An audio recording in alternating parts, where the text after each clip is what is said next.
আহ, যথাস্থানে হাঁড়ি রেখে দিয়ে গেলাম। নে, এবার যত পারিস মহারাজের মাথায় মাখা।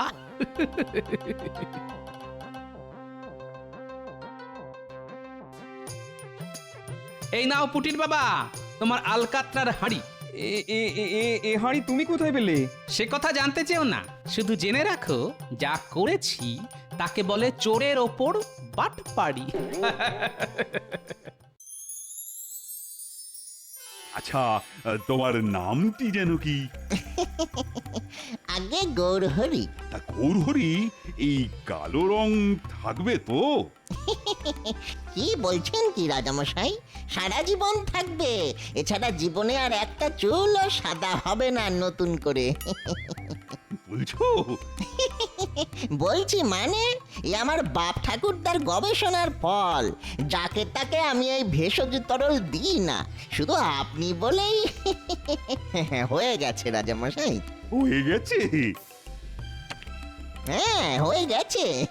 শুধু সামনের কটা দিন মাথা ভেজাবেন না, তারপর যত ইচ্ছে চান করুন।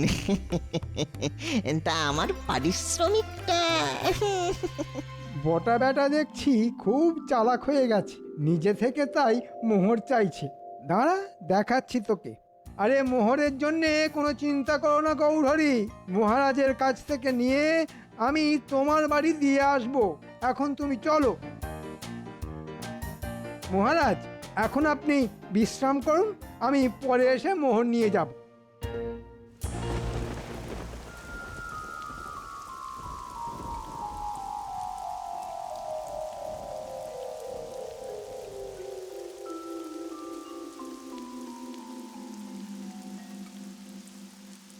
কি আনন্দ, কি আনন্দ! আর যে একটাও পাকা চুল নেই। ভেতরে আসতে পারি মহারাজ? আরে আসবে বই কি, অবশ্যই আসবে। আর এসে নিজের চোখে দেখে যাও, মন্ত্রী রানা কেশ বিশারদ কি অসাধ্য সাধনটাই না করেছে। সত্যি গোপাল, তুমি না দিন দিন একটা অকর্মার ধাড়ি হয়ে যাচ্ছ। তা হয়তো হচ্ছি, তবে কাল খাম্বাজ রাজার বাড়ি যাবেন তো? আরে সে তো যাবই, আর তাকে গিয়ে এই কালো চুলও দেখিয়ে আসবো। কিন্তু যা বৃষ্টি।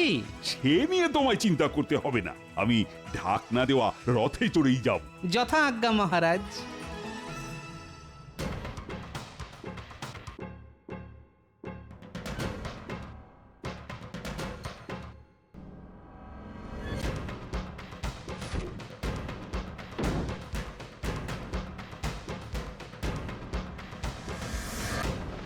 আরে আরে কি হলো সারথি, আমার রথ কোথায়? যাও যাও যাও, তাড়াতাড়ি নিয়ে এসো। আগে মহারাজ, রথের চাকা বিগড়ে গেছে, চালাতে গেলেই কেমন টলমল করছে। সর্বনাশ! এই তাহলে যাবো কি করে গো? ঘোড়ায় করে চলুন না মহারাজ। ঘোড়া? ঠিক আছে, তাহলে তাই চলো। আর বৃষ্টিতে ভিজলেও আমার কোনো অসুবিধে নেই, কিন্তু গোপাল, তোমার কোনো অসুবিধে হবে না তো? আগে না মহারাজ।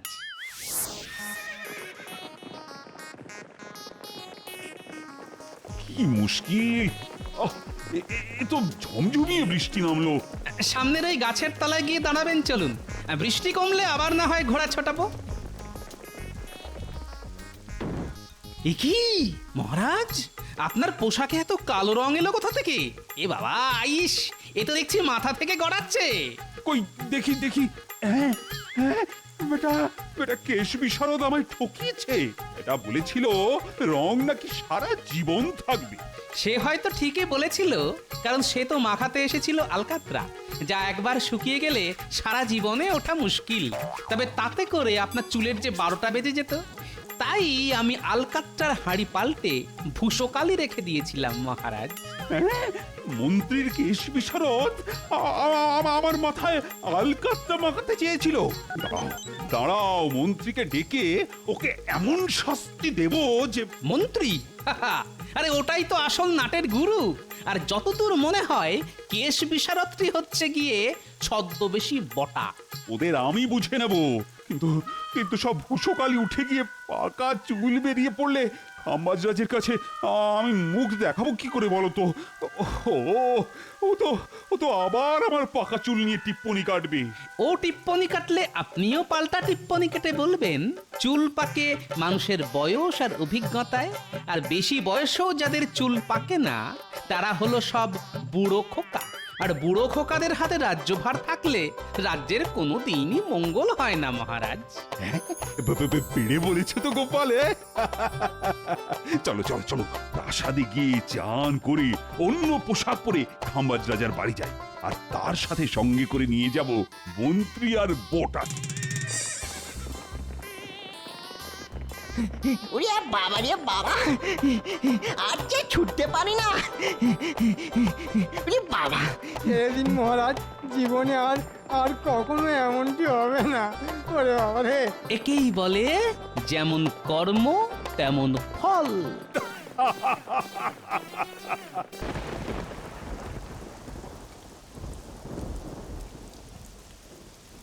ধুর ধুর ধুর, কদিন ধরে যা বৃষ্টি শুরু হয়েছে, হ্যাঁ, জীবন একেবারে জের বার করে দিল। কি গোপাল, বাজার থেকে ফিরছো? হাতে বাজারের থলি নিয়ে আর কোথা থেকে ফিরবো বলুন তো? তা কি কিনলে বাজার থেকে? বোঝো এবার, এরপর হাজার প্রশ্ন করবে। হ্যাঁ, ওই কিছুটা শাক পাতা আর কটা কই মাছ। ভালো ভালো, তা কই মাছ দিয়ে তেল কই হবে নিশ্চয়ই। তেল কই হবে নাকি কই তেল হবে সেটা একমাত্র আমার অন্দরমহলের সাম্রাজ্ঞী বলতে পারবেন। তা এই বর্ষার মধ্যে আপনার ছাতা কই? নদীতে স্নান সেরে ফিরছি যে, তাই ভিজলেও তেমন ক্ষতি হবে না। অ তা গোপাল, বাদলায় কাটছে কেমন? তা এক প্রকার খাসা, ঘরের বাইরে বেরোলেও ছাতা, আবার ঘরের ভেতর থাকলেও ছাতা। কেন কেন, ঘরের ভেতরে ছাতা কেন? চাল দিয়ে জল পড়ে বুঝি? তা পরে বই কি, পরেই যখন তখন সারিয়ে নিচ্ছ না কেন? সারাতে তো পারি, কিন্তু ওই যে লোভ। লোভ? কিসের লোভ?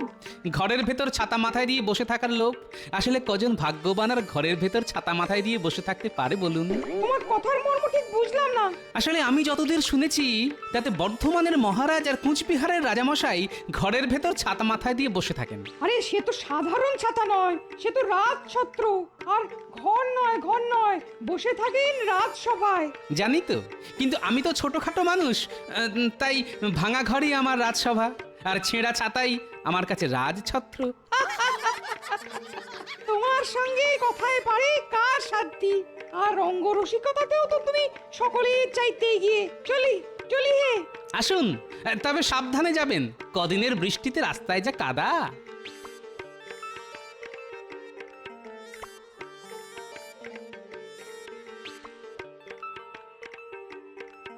গোপাল দাদা, ও গোপাল দাদা, মহারাজ ডেকে পাঠিয়েছেন। এই বৃষ্টির মধ্যে মহারাজের ডাক কেন? কি হলো কি আবার? সে আমি বলতে পারবো না, মহারাজ শুধু বললেন খুব তাড়াতাড়ি যেতে। ও হ্যাঁ, খাম্বাজরাজ এসেছেন। এই বৃষ্টি বাদলার মধ্যে খাম্বাজরাজ? আচ্ছা তুমি এগো, আমি বাড়িতে বাজারের থলিটা ফেলে দিয়েই আসছি।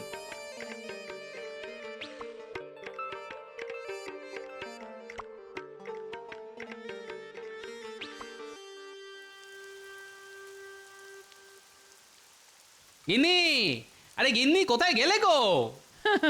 কোথাও যাবার কপাল করে কি এসেছি গো? হ্যাঁ, তা সেই একই ভাঙা ঘরে সারা জীবন কাটিয়ে যাচ্ছি।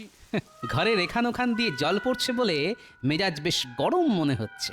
যাক, আর বেশি কথা বাড়িয়ে কাজ নেই। এই নাও বাজারের থলিটা ধরো। খুব ভালো কই মাছ আছে এতে। গিন্নি, তুমি রান্না শুরু করো, আমি একটু আসছি, বুঝলে? বলি, কোন রাজকার্যে যাওয়া হচ্ছে শুনি? আজ ঘরামিকে ডাকতে বলেছিলাম না? হ্যাঁ, আরে ঘরামিকে ডাকতেই তো যাচ্ছি, তবে যাবার আগে একবার রাজবাড়িতে ঘুরে যেতে হবে। মহারাজ ডেকে পাঠিয়েছেন। আহ, আবার সেই মহারাজ! কি মন্দ রে, মহারাজ যে তোমাকে বশ করেছেন কে জানে।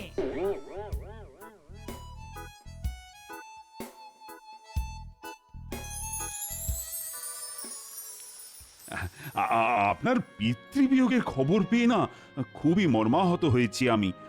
তবে কি আর করবেন বলুন, কেউ তো চিরকাল আর বাঁচে না। আসলে অনেক বয়স হয়ে গেলেও আমার বাবা বেশ শক্ত সমর্থই ছিলেন। হঠাৎ কি যে হলো, দুদিনের জ্বরেই সব শেষ। মহারাজ, আমাদের আর বেশি দেরি করা ঠিক হবে না।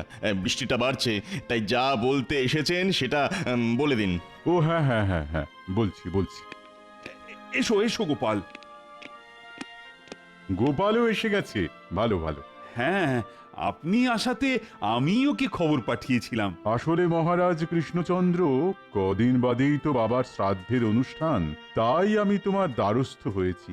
ওই দিন আমার বাড়ি এসে আমাকে পিতৃদায় থেকে মুক্ত করতে হবে তোমায়। হ্যাঁ হ্যাঁ, যাবো বই কি, নিশ্চয়ই যাব। তবে যা লাগাতার বর্ষা চলছে। ওসব কোনো কথা শুনবো না আমি, তোমাকে আসতেই হবে। গোপাল, তোমারও নিমন্ত্রণ রইলো, আসতে হবে কিন্তু। আসলে নিন্দুকেরা আড়ালে আবডালে বলে আমি নাকি মহারাজের ছায়া, তা মূর্তি গেলে ছায়া তো যাবেই। বেড়ে বলেছো তো গোপাল। তাহলে ওই কথাই রইলো, আগামী বুধবার শ্রাদ্ধ, ওই দিন তোমরা আসছো, কেমন? এ কি মন্ত্রী, তুমি এমন ঠিক করে হাসছো কেন? বারে, হাসবো না? এতদিন রাজা কৃষ্ণচন্দ্রের পাগড়ি ঢাকা মাথায় আমরা দেখে এসেছি, কিন্তু আজ পাগড়ি খোলা। আর দেখুন মহারাজ, কৃষ্ণচন্দ্রের মাথায় পাকা চুল। কই দেখি। তাই তো, কৃষ্ণচন্দ্র, এই বয়সে তোমার মাথায় পাকা চুল কেন? ইয়ে মানে আসলে রাজ্য চালানোর চিন্তা তো, মনে হয় ওই চিন্তাতেই। চিন্তা? দেখো, রাজ্য আমিও চালাই, আর তোমার থেকে আমার বয়সও বেশি। কই, আমার মাথায় একটা চুলো তো এখনো পাকেনি। তা মহারাজ কৃষ্ণচন্দ্রের এইটুকু একটা রাজ্য চালাতে যদি চুলই পাকিয়ে ফেলতে হয়, তাহলে এক কাজ করুন না কেন, আপনার রাজ্য ভার আমাদের মহারাজের হাতে সঁপে দিয়ে আপনি বিশ্রাম নিন। না হলে যে দুদিনেই সব চুল সাদা হয়ে যাবে। বেড়ে বলেছো মন্ত্রী, হ্যাঁ? এই জন্যই বলে স্বভাব যায় না মূলে। বাবার শ্রাদ্ধে নেমন্তন্ন করতে এসেও মহারাজকে খোঁচা মারতে ছাড়ছে না। কৃষ্ণচন্দ্র, আমি তাহলে উঠছি। কি আর করবে বলো, গুরুজনের শ্রাদ্ধে তো আর পাগড়ি পরে যাওয়া যায় না, তাই পাকা চুল নিয়ে যেও। হ্যাঁ, আসছি তাহলে।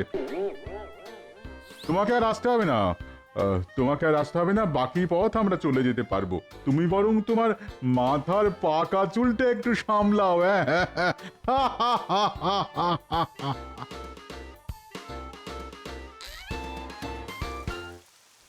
আমার মাথার পাকা চুল নিয়ে কেমন টিপ্পনি কেটে গেল দেখলে গোপাল? তাই তো দেখলাম। শ্রাদ্ধের অনুষ্ঠানে তো আর পাগড়ি মাথায় দিয়ে যাওয়া শোভা পায় না। না, তা তো যায় না। আর খালি মাথায় গেলে যদি ওখানেও আমার পাকা চুল নিয়ে টিপ্পনি কাটে, সেটা কাটতেই পারে। আসলে খাম্বাজরাজ আর তার মন্ত্রী তো আপনার খুঁত ধরার জন্য মুখিয়ে থাকে। তবে আমি বলি কি, এসব কথায় আপনি কান দেবেন না। কান না দিয়ে কি পারা যায় বলো তো?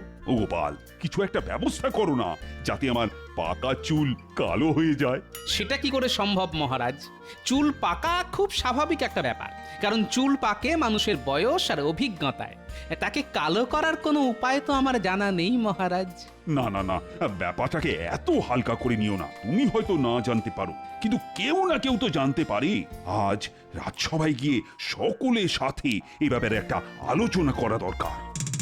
শোনো, আজ তোমাদের সাথে একটা বিষয় নিয়ে আলোচনা করতে চাই। আচ্ছা, পাকা চুলকে কালো করা যায় কিভাবে? পাকা চুলকে কালো?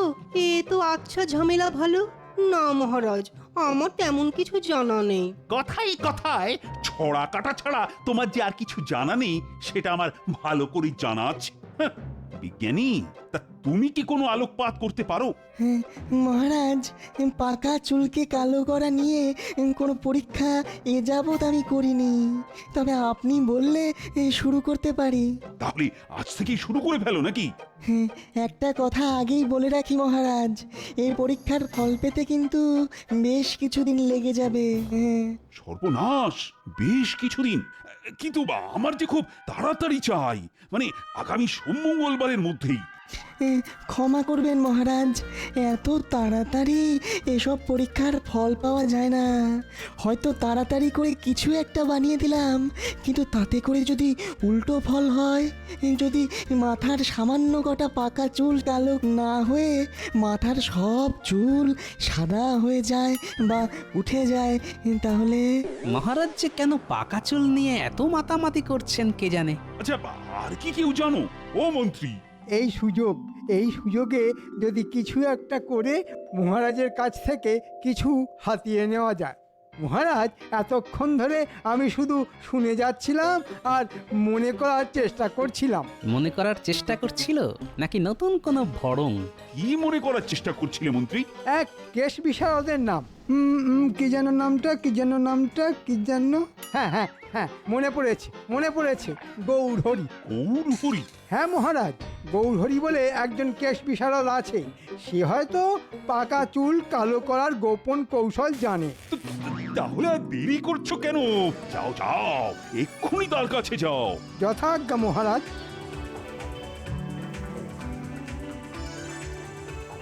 দেখলে তো গোপাল, পাকা চুল কালো করার উপায় আছে। আসলে তুমি না দিনে দিনে একটা অকর্মার ঢেঁকি হয়ে যাচ্ছ। আমি না হয় অকর্মার ঢেঁকি, কিন্তু মহারাজের পাকা চুলকে কালো করতে মন্ত্রীরা তো উৎসাহ কেন? না, ব্যাপারটার উপর নজর রাখতে হবে দেখছি।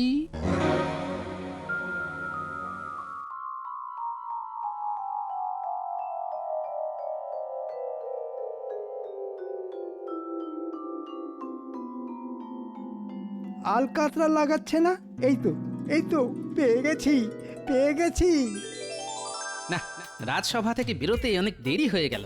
বৃষ্টিটা এখন কমেছে। যাই, একবার পুঁটিদের বাড়ি থেকে ঘুরে আসি। ওদের বাড়ি ঘরামির কাজ হচ্ছে শুনেছি। দেখি যদি ঘরামিকে ধরে কয়ে আমার ঘরের চালাটা একটু সারিয়ে নেওয়া যায়, না হলে গিন্নি আর আস্ত রাখবে না। পুটির বাবা, ও পুটির বাবা। বলো গোপাল দাদা। তা তোমাদের বাড়ি ঘরামির কাজ আর কতদিন চলবে? বড়জোর আর 2-1 দিন।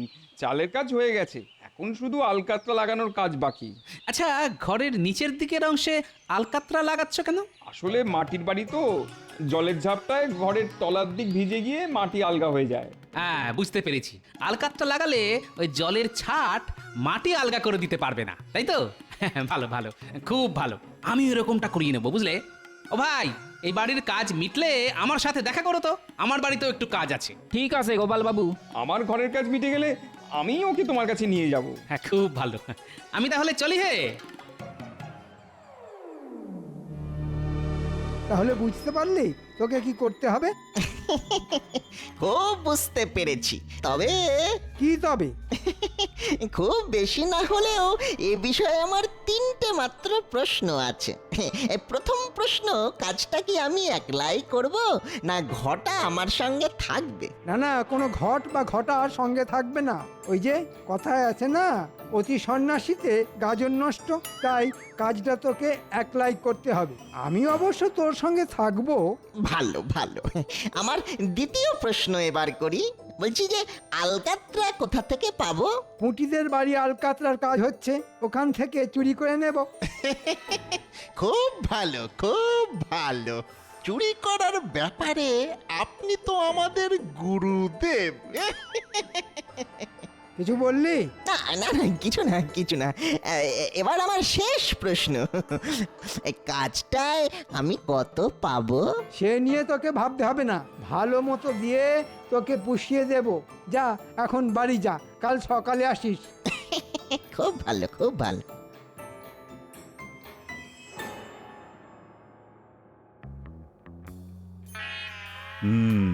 মন্ত্রী তো বলে গেল কেশ বিশারদকে নিয়ে আসবে, কিন্তু কবে আসবে? আমি এসে গেছি মহারাজ, আর সেই সাথে কেশ বিশারদের খবরও নিয়ে এসেছি। তাই নাকি? তা মন্ত্রী, সে কি পারবে? খুব পারবে, তবে তার দক্ষিণাটা একটু বেশি। কত? আগে 300 মোহরের কমে সে রাজি হচ্ছে না। এই তাহলে ডেকে আনো তাকে, 300 মোহর দিতে আমি রাজি। তাহলে এখন আমি আসি। হ্যাঁ, এসো, বড় কাজের লোক তুমি।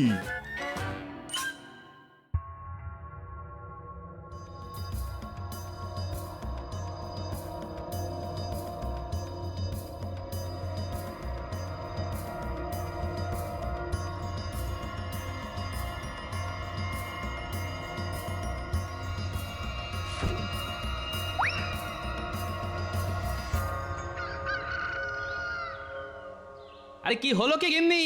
আরে মুড়ি টুড়ি কিছু দাও, খেয়ে দে থলি হাতে করে একবার বাজারটা ঘুরে আসি। দিচ্ছি দিচ্ছি, আর একটু সবুর করো। কি ব্যাপার পুঁটির বাবা, তুমি এলে, ঘরামি কই? আমার সর্বনাশ হয়ে গেছে গোপাল দাদা, আমার সর্বনাশ হয়ে গেছে। কেন, কি হয়েছে? কাল রাতে আমার বাড়ি থেকে কেউ আলকাতরা হাঁড়ি চুরি করে নিয়ে গেছে। হ্যাঁ, আলকাতরার হাঁড়ি চুরি করে নিয়ে গেছে মানে? আলকাতরার রং কালো, আবার কাঁচা চুলের রঙও কালো, তাহলে কি? চলো তো দেখি। গিন্নি, আমি একবার পুটিদের বাড়ি থেকে আসছি।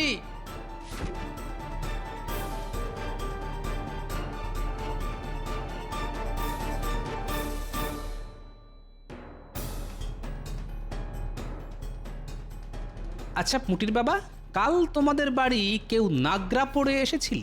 না তো, আমাদের মতো গরিব মানুষদের ঘরে নাগরা জুতো পরে কে আর আসবে? তাহলে কি মন্ত্রী? ঠিক আছে, আমি আসছি।